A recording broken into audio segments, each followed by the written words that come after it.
What's up guys, and welcome to the official Samsung Galaxy S20 day. The history has been made. Samsung's new beast is out. There are 3 models, but my eyes are set on the Galaxy S20 Ultra model, which is the direct competitor to the iPhone 11 Pro Max. So it's time to do a full comparison and talk about which one is actually worth your money in 2020. This is very important. I need you to understand that we're at this point where these companies are charging a lot for their expensive model. If we talk about the price, the Galaxy S20 Ultra is costing around $1,400, which is insane, whereas the iPhone 11 Pro Max starts at $1,100 and goes all the way up to $1,449, which is almost $1,500, the same price as the S20 Ultra. So pretty much it's safe to say that both phones will take your kidneys, so it's very important to choose the right one. So S20 Ultra versus the iPhone. First up, if we talk about the design, both phones have got these big cameras towards the left hand side. It started with the iPhone 11 Pro Max. Samsung kind of followed it afterwards. I think both of them don't look that good compared to their previous versions as far as just the back look of the phone, but they do feel more normal, like you get used to it as you use it. Both have lost the headphone jack for good. Of course, Apple has been doing this for a while. Samsung has just joined the no jack army. Both are absolute heavyweights when it comes to the size and the weight. Galaxy S20 Ultra surprisingly is a little bit less heavier compared to the iPhone despite being bigger with their screen size. We've got premium materials such as glass and aluminum on both phones. Like, they really do justice to their price. No matter which phone you actually go for, you're gonna get the amazing premium feel. Now switching to the front, where Apple stuck to its 2017 notch design, Samsung has a middle punch hole with very minimal bezels. It's safe to say that display design wise, my preference is punch hole over the notch, and I think it's definitely better on Samsung's side. As for the display size, 6.9 inch for the S20 Ultra, which looks absolutely insane. The iPhone has a 6.5 inch Super Retina XDR display. Both are really high resolution displays, but the big deciding factor is going to be regarding the refresh rate. Samsung has dropped a 120Hz panel on the S20 Ultra versus 60Hz on the iPhone, so you'll have noticeably smooth transitions when moving around. Everything will feel a lot smoother, something Apple will do this year on the iPhone, but yeah, the current iPhone just doesn't have this. But what Apple does have is the edge over the performance as far as the benchmarks are concerned. So the Apple A13 chip is still the most powerful according to the benchmark compared to the Exynos 990 and the Snapdragon 865 on few of the S20 models in certain markets. But the difference doesn't translate into real life, so you're pretty much getting the same performance overall. Both will be extremely smooth when it comes to general usage and of course gaming performance wise. The difference, however, that will be there, I'm pretty sure, is when it comes to the RAM. So Samsung is offering 12GB of RAM as the base RAM configuration on all the Galaxy S20 models. With the S20 Ultra, you can go all the way up to 16 gigs of RAM. That is already so on an insane level compared to what Apple offers with the iPhone 11 Pro Max. So it's still 4GB of RAM. And as I've used this phone for a couple of months, there have been times where it refreshes certain content when you're using multiple tasks. It still does suffer even with all that glorious iOS optimization. So for power users, for extreme multitaskers, Samsung will definitely pull off ahead. When it comes to software, we have iOS 13.3 on the iPhone 11 Pro Max versus the Android 10 based One UI 2.0. Now I personally love both. iOS is simple and elegant. Android on the other hand offers more customization. It can also be simple and elegant like iPhone. I like the One UI 2.0. It's specifically designed for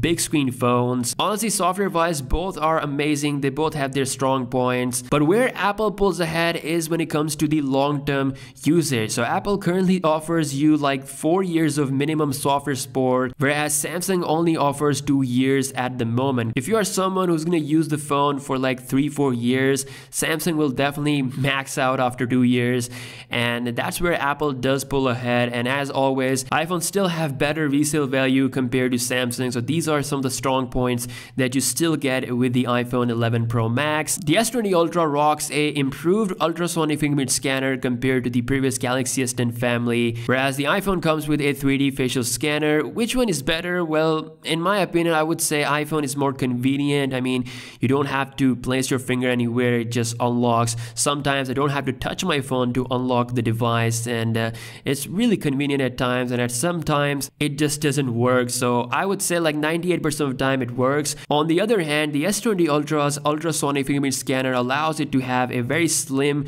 bezels and not have any notch or anything big for that, 3D sensors to be at. So you get a better design and a better fingerprint scanner. I think it's gonna be user's preference. Overall, both will do a great job as far as usage and security. The iPhone is holding up pretty good comparison wise compared to S20 Ultra, but where things get insane is when it comes to the camera. So up till now, iPhone 11 Pro Max offers probably the best camera on the table, especially when it comes to the video on any smartphone. Samsung kinda accepted the challenge and brought a beast on the table. We have a 108 megapixel main camera lens on the Galaxy S20 Ultra versus 12 megapixel sensor on the iPhone 11 Pro Max. It's not just the 108 megapixel sensor, it also has a probably the biggest camera sensor size of any smartphone. That will help S20 Ultra to produce some amazing low light photos, pretty sharp low light photos. We have a 48 megapixel telephoto lens that produces 10x lossless zoom and up to 100x digital zoom, whereas you only get 2x optical zoom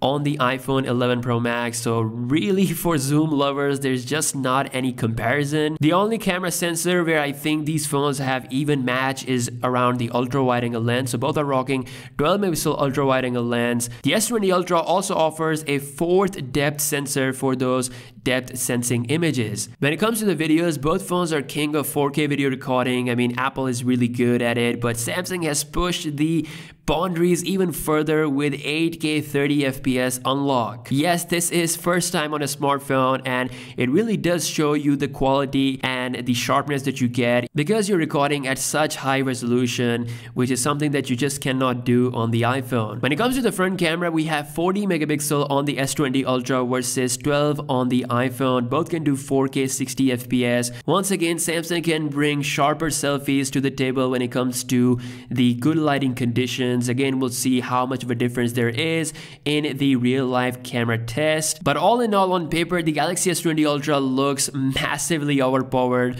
versus the iPhone 11 Pro Max, and that difference really is because of the megapixel size and the new sensor size. Samsung will be better with this sharpness, especially in low light. iPhone takes some amazing photos, but like I said, specs wise, Samsung is just on another league. Now, battery wise, the iPhone 11 Pro Max is one of the, if not the best battery life phone on the market. It won the last two battery drain tests that I did. Samsung is now bringing 5000 mAh battery size for the Ultra model, and it promises 1 day of battery. The extra 1000 mAh battery on the Ultra can definitely beat the iPhone when it comes to being on 60Hz display, but at 120Hz, I think the result will be similar. But regardless, both phones have enough juice to actually last you a full day. We're just at this point where smartphones are too good when it comes to battery, especially the flagship phone. So all in all, based on the current state of comparison, at $1,400, the Galaxy S20 Ultra is just too overpowered for the iPhone. Things like high refresh rate,